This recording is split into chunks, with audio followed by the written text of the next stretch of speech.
എന്നത്തവോ ചെയ്തന്നെ യശോദ എന്നത്തവോ ചെയ്തന്നെ യശോദ എന്നത്തവോ ചെയ്തന്നെ യശോദ എന്നത്തവോ ചെയ്തന്നെ യശോദ എങ്കും നിറയെ പരബ്രഹ്മ അമ്മ എന്തൾക്ക് എല്ലതവോ ചെയ്തന്നെ യശോദ എങ്കും നിറയെ പരബ്രഹ്മ അമ്മ എന്തൾക്ക് എന്നതവോ ചെയ്തന്നെ യശോദ. എല്ലാവർക്കും നമസ്കാരം. എൻ്റെ പേര് ഉമാദേവി. ഞാനൊരു സംഗീത അധ്യാപികയാണ്. എൻ്റെ ചാനൽ ഉമാ മഹേശ്വരത്തിലേക്ക് എല്ലാവർക്കും സ്വാഗതം. ഇന്ന് 13ാമത്തെ ശ്ലോകമായ മത്പ്രാണനും പരനും ഒന്നൊന്നുറപ്പവന് തത്പ്രാണദേഹവും അനിത്യം കളത്രധനം സ്വപ്നാദിയിൽ പലവു കണ്ടാൽ ഉണർന്നവനോട് ഒപ്പം ഗ്രഹിക്ക ഹരിനാരായണ എന്ന. എന്നിലുള്ള ജീവാത്മാവും ആ പരമാത്മാവും ഒന്നാണെന്നറിയാൻ കഴിയുന്ന ജ്ഞാനിക്ക് തൻ്റെ കുടുംബവും ഭാര്യയും മക്കളും സ്വത്തും എല്ലാം നശ്വരമാണെന്ന് അറിയാൻ കഴിയും. സ്വപ്നം, ഭ്രമം, രോഗം എന്നിവ കണ്ട് ഉണരുകയും ഭ്രമം മാറുകയും രോഗം മാറുകയും ചെയ്യുന്ന ജ്ഞാനിക്ക് എല്ലാം പരമാത്മ തത്വമാണെന്ന് മനസ്സിലാകുന്നു.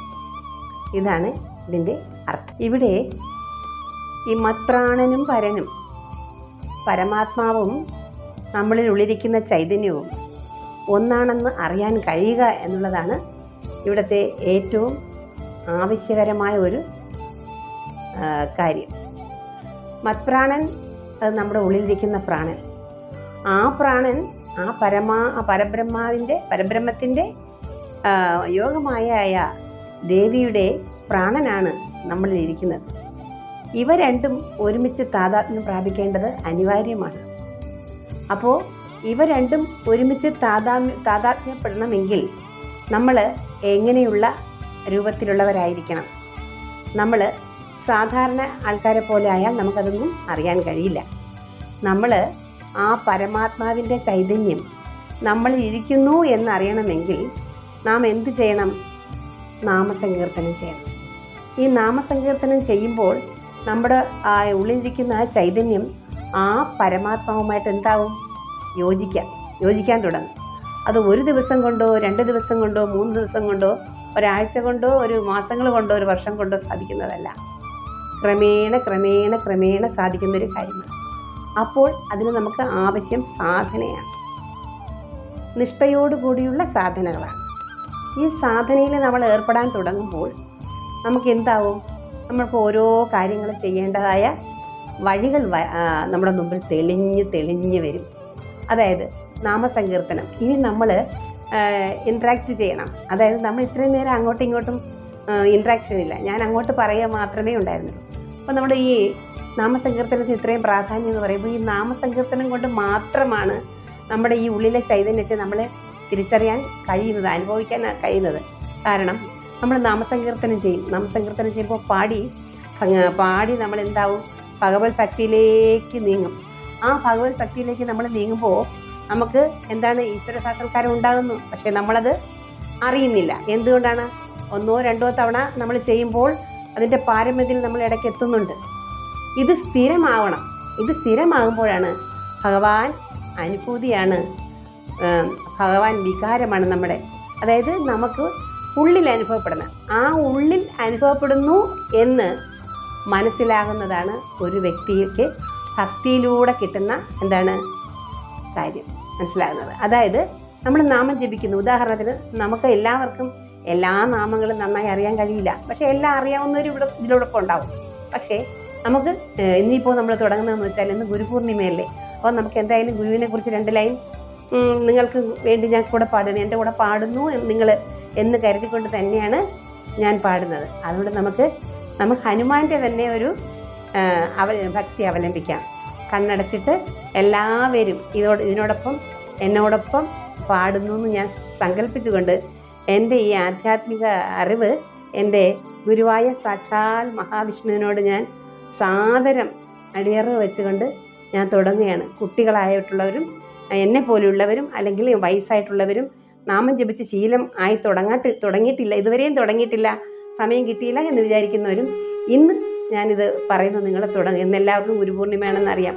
നമ്മളെ അക്ഷരം പഠിപ്പിച്ച ഗുരുക്കന്മാരുണ്ട്. അതാണല്ലോ നമ്മുടെ ആദ്യത്തെ വെളിച്ചം. അവരെല്ലാവരെയും പ്രണമിച്ചുകൊണ്ട് നമ്മുടെ ആധ്യാത്മിക ഗുരുവായ സാക്ഷാൽ ഗുരുവായൂരപ്പ നാരായണ അങ്ങയെ പ്രണമിച്ചുകൊണ്ട് ഞാനിതാ 2 വരി എൻ്റെ ഈ കാര്യം കേൾക്കുന്ന അവർക്ക് വേണ്ടി ഞാൻ പറഞ്ഞു കൊടുക്കുകയാണ്. രാമ രാമ രാമ രാമ കൃഷ്ണ കൃഷ്ണ കൃഷ്ണ രാമ കൃഷ്ണ രാമ കൃഷ്ണ രാമ കൃഷ്ണ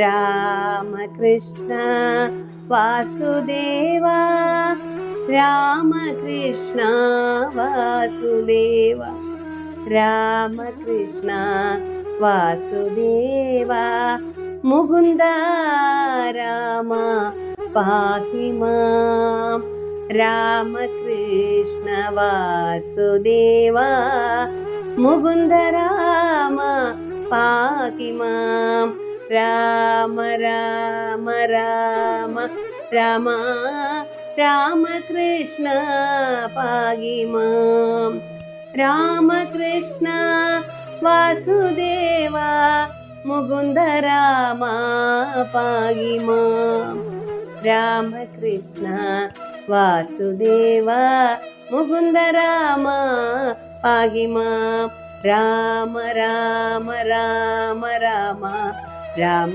കൃഷ്ണ പാഹി മാം രാമ രാമ രാമ രാമ രാമ കൃഷ്ണ പാഹി മാം രാമ രാമ രാമ രാമ രാമ കൃഷ്ണ പാഹി മാം രാമ കൃഷ്ണ വാസുദേവ മുകുന്ദ രാമ പാഹി മാം മുകുന്ദ രാമ പാഹി മാം മുകുന്ദ രാമ പാഹി മാം രാമ രാമ രാമ രാമ രാമ രാമ പാഹി മാം രാമ രാമ രാമ രാമ രാമ രാമ പാഹി മാം.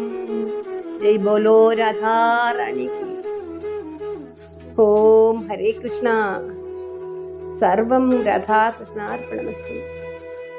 ജയ് ശ്രീ രാധേ രാധേ ശ്യാം. ഇങ്ങനെ അറിയാവുന്നതുപോലെ നമ്മൾ സിമ്പിളായിട്ട്, അതായത് നമ്മളെപ്പോഴും സിമ്പിളായിട്ട് തുടങ്ങുന്നതാണ് ഏത് കാര്യത്തിനും നമുക്ക് ഉണ്ടാവുന്നത് ഒരു ഉയർച്ച ഉണ്ടാകുന്നത്. നമ്മൾ ആദ്യം ചാടിക്കയറി കുറേ ബഹളങ്ങളൊന്നും വെച്ചിട്ടൊന്നും കാര്യം. അപ്പോൾ ഇന്ന് ഇങ്ങനെ അറിയാവുന്നവർ ഇങ്ങനെ മനസ്സിനാണത് പാടേണ്ടത്. മനസ്സിനെ ആത്മാവിൽ തട്ടി പാടുമ്പോഴാണ് നമുക്ക് ഇതിൻ്റെ ഒരു ആസ്വാദ്യത അറിയുന്നത്. ഇതിങ്ങനെ സ്ഥിരമായി നമ്മൾ കണ്ടിന്യൂസ് ആയിട്ട് ചെയ്തുകൊണ്ടിരിക്കണം. ഇങ്ങനെ ദിവസവും വൈകുന്നേരത്ത് ഒരു 2 മിനിറ്റ് അല്ലെങ്കിൽ 3 മിനിറ്റ് അത് സ്ഥിരമാകുമ്പോൾ നമ്മുടെ മനസ്സ് തന്നെ വീണ്ടും വീണ്ടും പാടാൻ ആഗ്രഹിക്കും. അപ്പോൾ നമ്മൾ തന്നെ ഓരോന്ന് നാമങ്ങൾ കണ്ടെത്താൻ തുടങ്ങും. അപ്പം നമുക്ക് ഹനുമാൻ്റേതായ ആ രാമരാമയിൽ തുടങ്ങുമ്പോൾ നമുക്ക് എല്ലാവർക്കും ഹനുമാൻ സ്വാമിയുടെ അനുഗ്രഹം ഉണ്ടാവും. ആ സ്വാമിയുടെ അനുഗ്രഹം കൊണ്ട് നമ്മൾ എന്താവും, നമ്മൾ ഭക്തിയിലേക്ക് ഉയർന്ന് വന്നിട്ട് ആ ഭക്തി നമുക്ക് എന്താകും, ഭഗവാനോട് പ്രേമമായി മാറും. നമുക്ക് ഭക്തിയിലൂടെ ഭഗവാൻ അറിഞ്ഞു തുടങ്ങുമ്പോൾ നമ്മൾ ഭഗവാന്റെ രൂപങ്ങളും കാര്യങ്ങളും ഒക്കെ നമ്മളിങ്ങനെ ഓരോന്ന് ശ്രദ്ധിച്ച് നമ്മൾ എന്താവും, പാടി നമ്മൾ ഭഗവാനിലേക്ക് അങ്ങ് നമ്മുടെ മനസ്സർപ്പിതമാവും. ആ സമയത്ത് നമുക്ക് ഭഗവാനോടുള്ള ഒരു അടുപ്പം ഉണ്ടായിക്കൊണ്ടേയിരിക്കും. നമ്മൾ എന്താവും, ഭഗവാനോട് കാര്യങ്ങളൊക്കെ പറയാൻ തുടങ്ങും. ഭഗവാന് ഇങ്ങനെതാണ്, ഇതാണ് എന്നൊക്കെ നമ്മൾ പറയാൻ. കാരണം നമ്മുടെ ഒരു ഈ ഭക്തി വരുന്നില്ല, നവവിധ ഭക്തി വരുന്നില്ല, ആ എല്ലാ ഭാവങ്ങളും നമ്മൾ ഭഗവാനുമായിട്ട് എന്താക്കും, പങ്കുവയ്ക്കാൻ തുടങ്ങും. ആ അവസ്ഥയിൽ എത്തി നമ്മൾ എന്താവും, ഭഗവാനെ പിരിഞ്ഞൊരു സമയം നമുക്ക് ഇരിക്കാൻ പറ്റില്ല. ആ അവസ്ഥയിൽ നമുക്ക് എന്തോ കണ്ണുകൾ ധാരയായി ഒഴുകും. അപ്പോൾ നമ്മൾ ഓരോ കാര്യങ്ങൾ ഇങ്ങനെ ചിന്തിക്കും, ഭഗവാനെ. അപ്പം നമ്മൾ ഭഗവാൻ ചെയ്ത അനുഗ്രഹങ്ങളൊക്കെ നമ്മൾ ഓർക്കാൻ തുടങ്ങും. ഈശ്വര, നമ്മൾ എന്തുമാത്രം കഷ്ടപ്പെട്ട അവസരങ്ങളല്ലേ, നമുക്ക് നമ്മുടെ ജീവന് തന്നെ നിൽക്കക്കള്ളിയില്ലാതെ വന്നിട്ടുള്ള സമയങ്ങളിൽ നമ്മൾ ഭഗവാനെ നമ്മോട് ചെയ്തു തന്നിട്ട് ഉപഹാരങ്ങളൊക്കെ നമ്മൾ ഓർക്കാൻ തുടങ്ങും. അപ്പോഴാണ് നമുക്കിത് കാരുണ്യം തോന്നും. ഈശ്വര, ഭഗവാൻ നമ്മളെ എന്തുമാത്രം സ്നേഹിച്ചിരുന്നു, നമ്മളല്ലേ ഭഗവാനെ മറന്നു നടന്നതെന്ന് നമ്മുടെ മനസ്സിൽ ആ ഒരു ഇതുണ്ടാവും. പിന്നെ നമ്മൾ പാടി പാടി പാടി എങ്ങനെയാവും, നമ്മുടെ ജീവശ്വാസം പോലെയാവും. അങ്ങനെയാണ് ആ ഭക്തിയുടെ ഒരു ലെവല്. ആ തരത്തിലെത്തുമ്പോൾ നമുക്ക് ഭഗവാനല്ലാതെ ഇവിടെ വേറെ ആരും ബന്ധുവില്ലാന്ന് നമുക്ക് മനസ്സിലാവും. കാരണം നമ്മൾ എന്താണോ നമ്മുടെ മനസ്സിൽ വിചാരിക്കേണ്ട, ആ വിചാരിച്ച് കഴിയുന്നതിന് മുമ്പ് എന്താവും, ആ ഭഗവാൻ ആ കാര്യങ്ങളൊക്കെ സാധിച്ചു. നമ്മളൊരു കാര്യം ചെയ്യണം, ഭഗവാനെ വിശ്വസിച്ച് കഴിഞ്ഞാൽ നമ്മൾ ഭഗവാനോടൊന്നും വേണ്ടാത്ത കാര്യങ്ങളൊന്നും ചോദിക്കരുത്. ഭഗവാൻ അറിഞ്ഞ് നമ്മളോട് ചെയ്യും. നമുക്ക് എന്താണ് വേണ്ടത്, നമുക്ക് എന്തൊക്കെ കാര്യങ്ങളാണ് ഇവിടെ വേണ്ടത്. ഇപ്പോൾ നമുക്ക് കർമ്മമായിട്ട് നമ്മൾ ഭൂമിയിലൂടെ വന്നു, പല ബന്ധങ്ങളും നമ്മളിലുണ്ട്. ഈ ബന്ധങ്ങളെല്ലാം ഭഗവാൻ എന്താക്കും, ഭംഗിയായി കർത്തവ്യത്തിലൂടെ കടത്തിക്കൊണ്ടുപോകും. അതിന് നമ്മൾ ആദ്യം സഹായിക്കുന്നത് നമ്മുടെ ഈ ഭക്തിയും ഭഗവാനോടുള്ള സാമീപ്യമാണ്. ഈ സാമീപ്യം മനസ്സിലാക്കാനാണ് നാമജപം തുടങ്ങിയത്. ഈ നാമജപത്തിലൂടെ മാത്രമേ നമുക്ക് ഭക്തിയിലൂടെ നമുക്ക് അനുഭവിക്കാനാണ് കഴിയുന്നത്. ഇതാ അവിടെ നിൽക്കുന്നു, ഇവിടെ നിൽക്കുന്നു എന്ന് കാണിച്ചു തരാൻ നമുക്ക് പറ്റില്ല. എന്താണ്, ഭഗവാൻ നമ്മുടെ ഉള്ളിലാണെന്ന് അറിയണം. അതിന് നാമസങ്കീർത്തനം, അതാണ് ഇത്രയും നാമസങ്കീർത്തനത്തിന് പ്രാധാന്യം കൊടുത്തിരിക്കുന്നത്. നാമസങ്കീർത്തനത്തിലൂടെ നമ്മുടെ മനസ്സ് ഉയർന്നല്ലാതെ നമ്മൾ ഉയർന്ന ആ തലത്തിലേക്ക് കയറും. അതാണ് ഭക്തി. അവിടെ നമ്മൾ ഭഗവാന്റെ ചരണങ്ങളിൽ ഇങ്ങനെ മനസ്സിങ്ങനെ ചേർന്ന് നിൽക്കും. അപ്പം നമുക്ക് മനസ്സിലാകും ഭഗവാന്റെ ആ സാമീപ്യം, ഭഗവാന്റെ ആ ഇത് നമ്മുടെ ശരീരത്തിൽ നമുക്കത് ഫീലാവും. പിന്നെ നമ്മുടെ കൂടെ ഉണ്ടെന്ന് നമുക്ക് തോന്നും. നമ്മുടെ കൂടെ എല്ലാ കാര്യത്തിനും, എന്ത് കാര്യത്തിനും നമുക്ക് ഭഗവാനോട് സംസാരിക്കാം. അത് നിങ്ങൾ ഇനി മുതൽ ശ്രദ്ധിച്ച് നോക്കുക. ഞാനിപ്പോൾ പറയുന്നത് എൻ്റെ സ്വന്തം അനുഭവമാണേ. എനിക്ക് ഇപ്പോൾ നമ്മൾ ഇവിടെ ഇങ്ങനെ ഓരോരുത്തർ വന്നിരുന്ന് പറയുമ്പോൾ നിങ്ങൾ വിചാരിച്ചോണം, അവർക്കെല്ലാം ഭഗവാന്റെ അനുഭവങ്ങൾ കിട്ടിയിട്ടാണ് അവർ വന്ന് ഇത് പറയുന്നതെന്ന് നിങ്ങളത് മനസ്സിലാക്കണം. കാരണം ആരും അല്ലാതെ വന്നിരുന്ന് പറയാൻ കഴിയില്ല.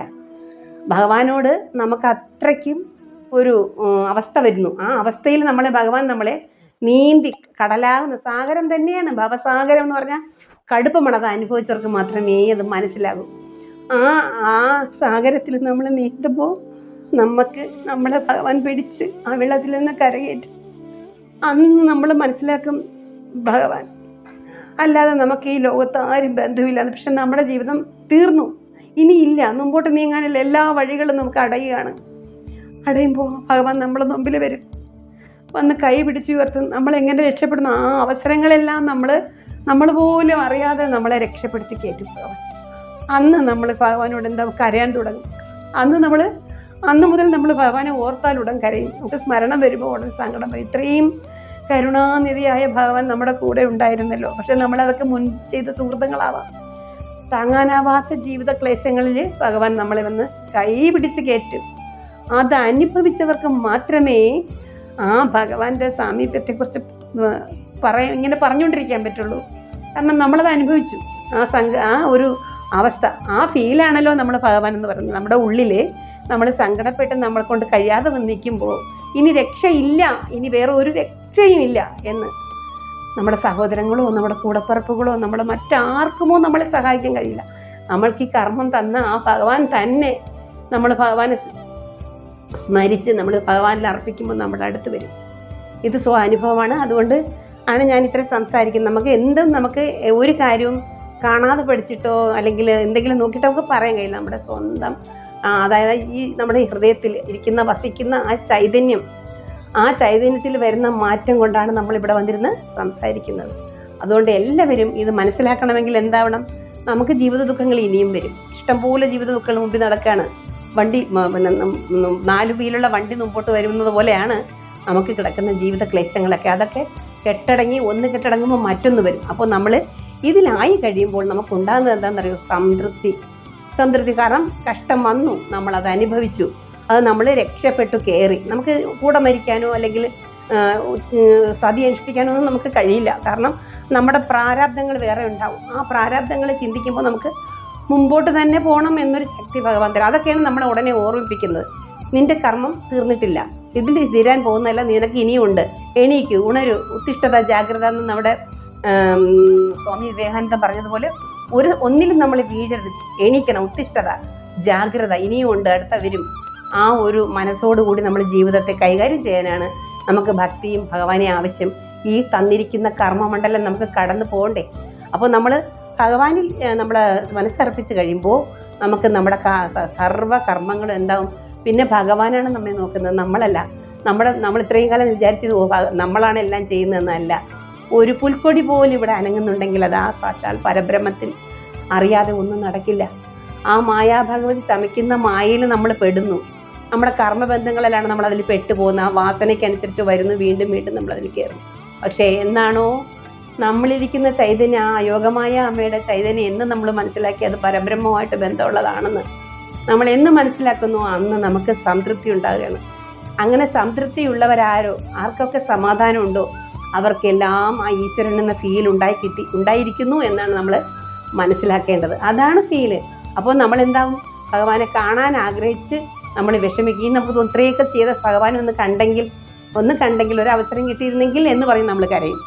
അപ്പോൾ ആദ്യം നമുക്ക് ഒന്നാമത്തെ പടി നമ്മുടെ കണ്ണുനീരാണ്. നമ്മൾ ഭഗവാനെ അറിയാൻ തുടങ്ങുമ്പോൾ നമുക്ക് ആദ്യം ഉണ്ടാകുന്നത് നമ്മുടെ മനസ്സലിഞ്ഞ് കരളലിഞ്ഞ് നമ്മുടെ ചിത്തമെല്ലാം കരഞ്ഞ് കഴുകി നമ്മൾ എന്താവും? അതെല്ലാം നമ്മുടെ എല്ലാ മറ്റ് സ്വഭാവങ്ങളും മാറിത്തരും, ഭഗവാൻ മാറ്റിത്തരും.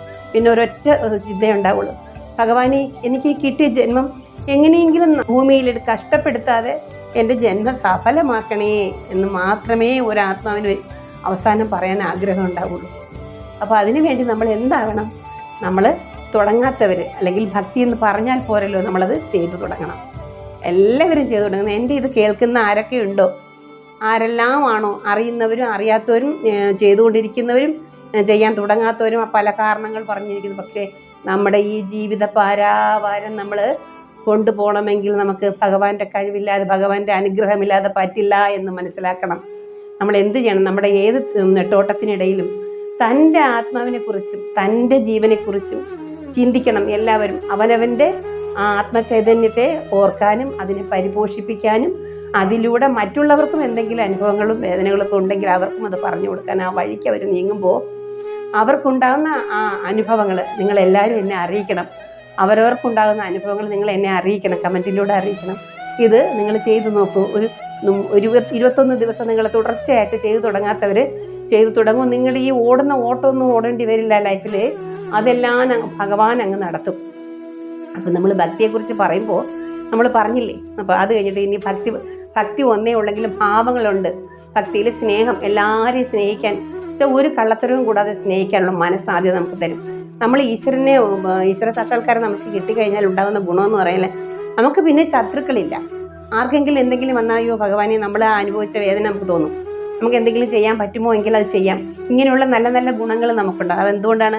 നമ്മൾ ആരാധിക്കുന്ന മൂർത്തി അത്രയും നല്ല ആളാണ്. ഐശ്വര്യങ്ങളും പുരുഷാർത്ഥങ്ങളും ഉള്ള സ്വാമിയാണ് സാക്ഷാൽ മഹാവിഷ്ണു, യോഗമായോടൊപ്പമുള്ള മഹാവിഷ്ണു. അമ്മയില്ലാതെ ദേവനില്ല, ദേവനില്ലാതെ അമ്മയില്ല. അത് പക്ഷേ ഒന്നാണത്. അത് ഒന്നായേ നിൽക്കത്തുള്ളൂ. അതാണ് മായയും ദേവനും തമ്മിലുള്ള ചേർച്ച. അപ്പോൾ അതിനുവേണ്ടി നമ്മുടെ ഈ ജീവാത്മാവിൽ വന്നിരിക്കുന്ന ഈ ചൈതന്യം ആ പരബ്രഹ്മത്തിൽ ലയിക്കാനാണ് നമുക്ക് പറഞ്ഞിരിക്കുന്ന ലക്ഷ്യം. അപ്പം നമ്മൾ അതിനുള്ള മാർഗമാണ് ഈ ഭക്തി.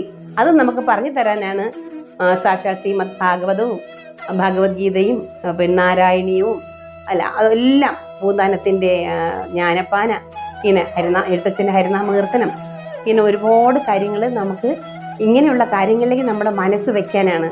അപ്പോൾ ആരാണോ ദുഃഖഭാരത്തിലും വേദനയിലും, പുത്രദുഃഖം, ഭാര്യാദുഃഖം, ഭർത്തൃദുഃഖം, നമ്മുടെ കിടപ്പാടമില്ലാത്ത ദുഃഖം, ഒരു ജോലി സാധ്യതയില്ലാത്ത ദുഃഖം, വിവാഹം നടക്കാത്ത ദുഃഖം, പുത്രന്മാരും ഉണ്ടാകാത്ത ദുഃഖം, ഇതിനെല്ലാം നമ്മൾ മനസ്സറിഞ്ഞ് ഭഗവാനിൽ അർപ്പിക്കാമെങ്കിൽ ഇതെല്ലാം എന്താണ്? എല്ലാ പുരുഷാർത്ഥങ്ങളും ഇവിടെ കാമ അർത്ഥകാമ ധർമ്മം 4 ഇതുണ്ടല്ലോ, ധർമാർത്ഥ മോക്ഷങ്ങൾ. ഇതെല്ലാം നമ്മളെ ഭഗവാൻ ഇവിടെ നമുക്കത് അനുഭവിക്കേണ്ടതുണ്ട്. അതെല്ലാം നമ്മൾ എന്താക്കും?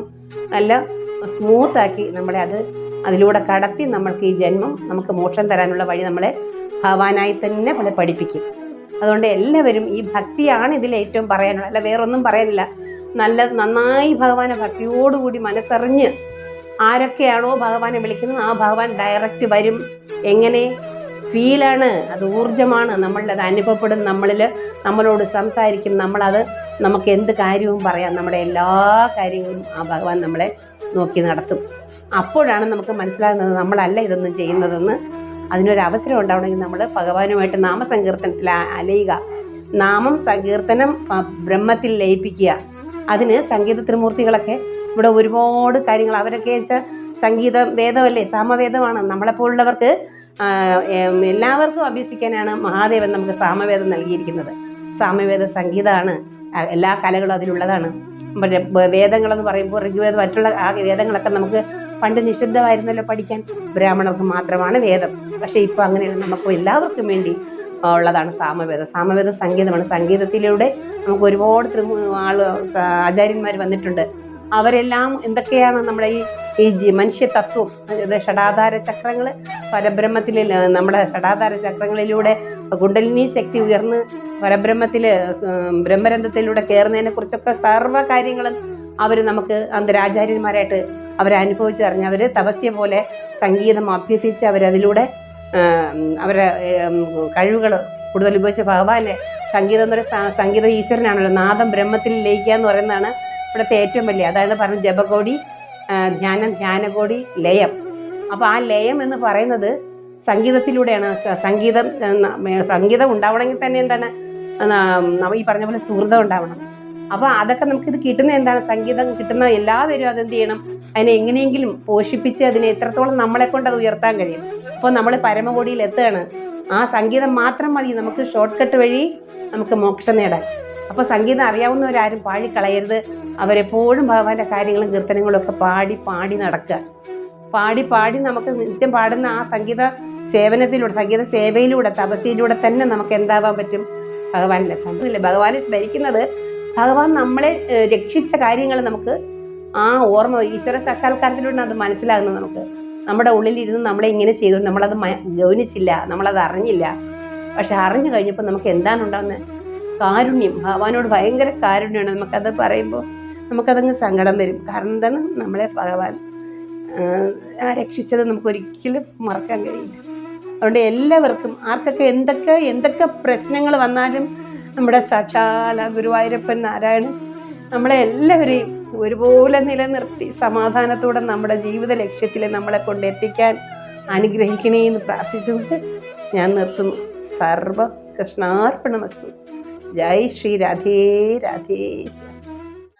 നാരായണായ നമ നാരായണായ നമ നാരായണായ നമ നാരായണ നാരായണ സകല സന്താപനാശന ജഗന്നാഥ വിഷ്ണു ഹരി നാരായണ.